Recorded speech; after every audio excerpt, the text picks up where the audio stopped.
In January 2024, a federal judge blocked a merger specifically to protect budget travelers. Within 2 years, those same travelers were paying roughly 14% more on the routes they used to fly.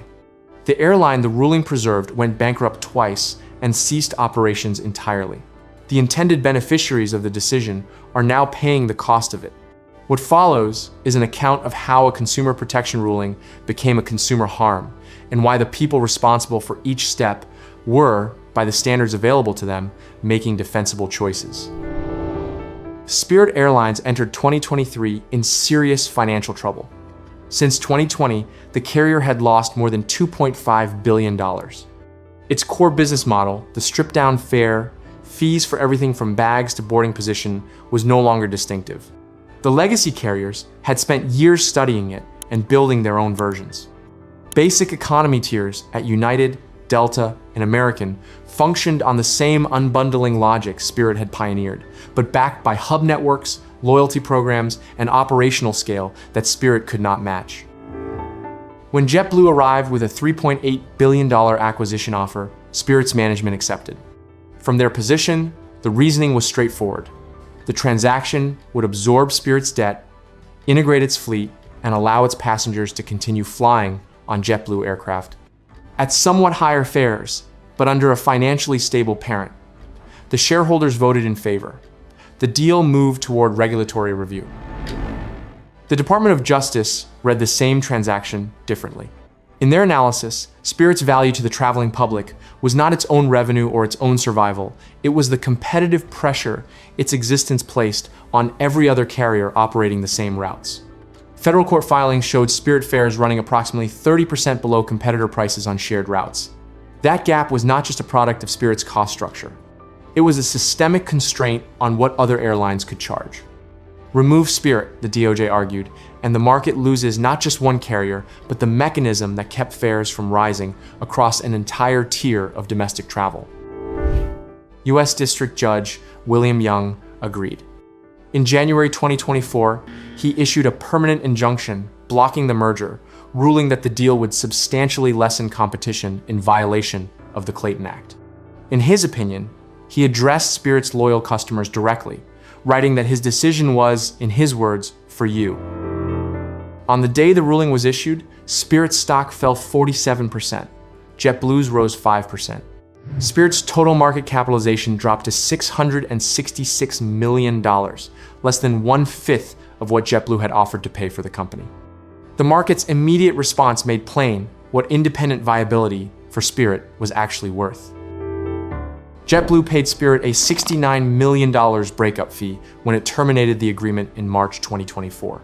It also wrote off approximately $425 million in prepayments already distributed to Spirit shareholders during the merger period, a total departure cost of roughly $494 million.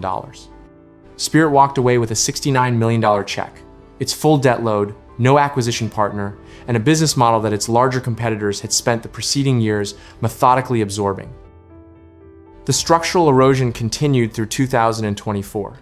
Legacy carriers had not simply copied Spirit's pricing format.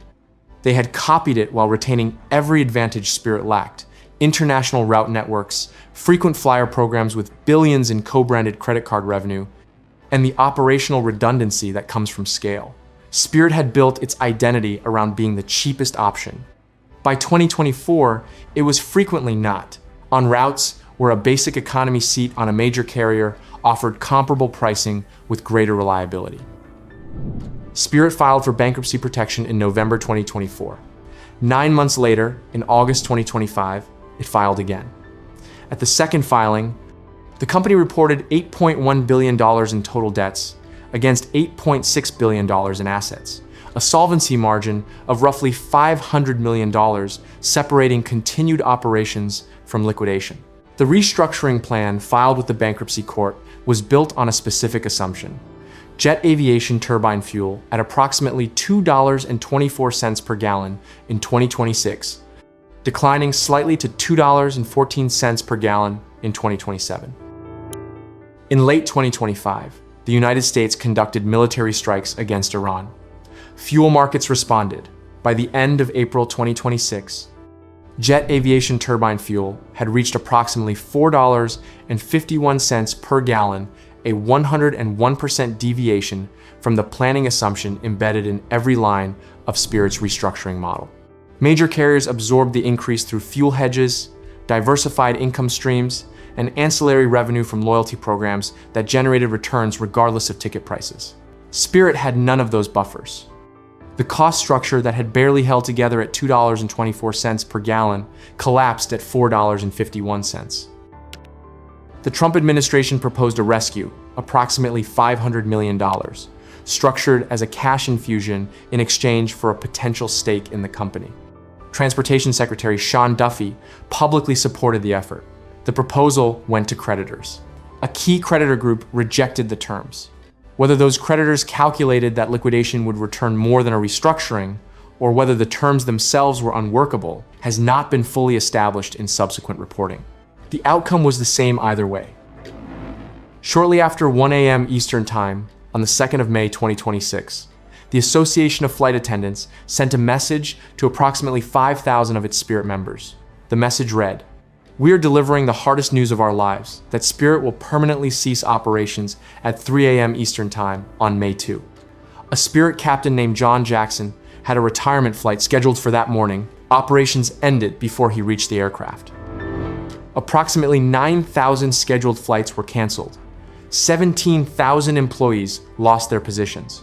At airports across the country, the airline's yellow kiosks displayed a single message. We regret to inform you that Spirit Airlines has ceased global operations."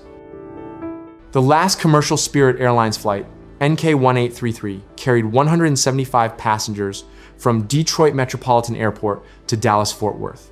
During descent, the flight crew contacted air traffic control. The pilot asked whether any other Spirit flights were still inbound. The controller checked the traffic and replied that there were none, that NK-1833 might be the last one. Thing I'm kind of seeing on here, so you might be the last one. After the aircraft touched down, the controller added, "It was a pleasure working with you guys, and I wish you the best." The pilot responded, "Thank you very much." That exchange, recorded on live ATC, was the closest to a formal conclusion that a 34-year airline received. It was a pleasure working with you guys, and I wish you the best. The straightforward version of this story, that the DOJ ruling killed Spirit Airlines, is accurate in one respect and incomplete in several others. Spirit had lost $2.5 billion before the ruling existed. Its cost advantage, the foundational logic of the ultra-low-cost model, had been degraded by competitors who replicated its pricing mechanics while retaining structural advantages. Spirit could not replicate in return. Shai Gilad, a former airline pilot and professor at Georgetown University's McDonough School of Business, described the problem plainly.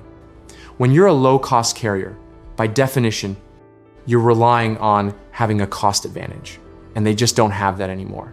The ruling did not create that condition. It closed the one available route out of it. The fuel crisis did not cause the underlying failure either.